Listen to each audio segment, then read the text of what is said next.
because when I first started making money and it was, my salary or my earnings were published all over the place. I mean, the first year I was like, really? Did I make that much money? Oh my God.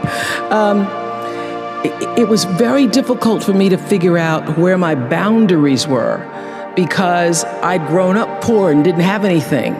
So it's easy when you don't have anything and people ask you for money. They say, I need $500. And you say, I don't have it because I'm just trying to get my rent paid.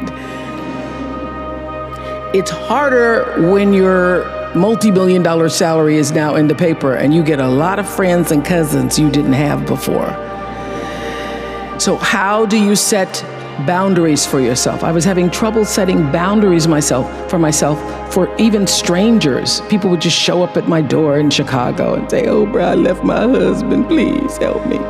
And I would, because she knows I have it. So don't try that now though, okay? Don't try that now, I figured it out. So what I learned is that the reason why people keep showing up is because my intention is to make them think that I'm such a nice person that you can ask me for anything, you can get me to do anything, I'm gonna say yes, I'm gonna say yes. So when Stevie called me this time, I thought I'd try out my first no on Stevie. Let's start big. He wanted me to donate some money to a charity, and I didn't want to donate to the charity because I have my own charities and I care about a lot of people, but the problem is when you have money, everybody thinks you just want to give to everything. So every letter I ever get starts with, we know you love the children. Yes, I do love the children, but somebody else is going to have to help the children. So I said to Stevie, no. And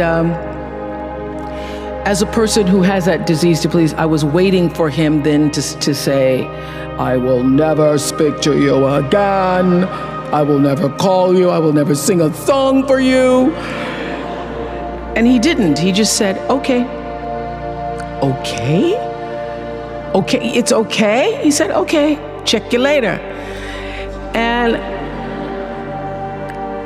what I learned from that is, many times you will have angst and worry about things and put yourself in a state, like someone said this morning because their phone went off, they were mortified over a phone. I said, really? You will put yourself in a state when the other person really isn't even thinking about you. So learning that I could specifically determine for myself what the boundaries were for me, what I wanted to do, give my money, give my time, give of my service to who I wanted to give it to when I did, that I get to make that decision. And just because you get 100 requests a week doesn't mean you have to try to fulfill all of that. Just because you have all of these demands on your time and on you doesn't mean that you have to say yes. You get to decide because you're the master of your fate. The captain of your soul, as William Ernest Henley said in Invictus.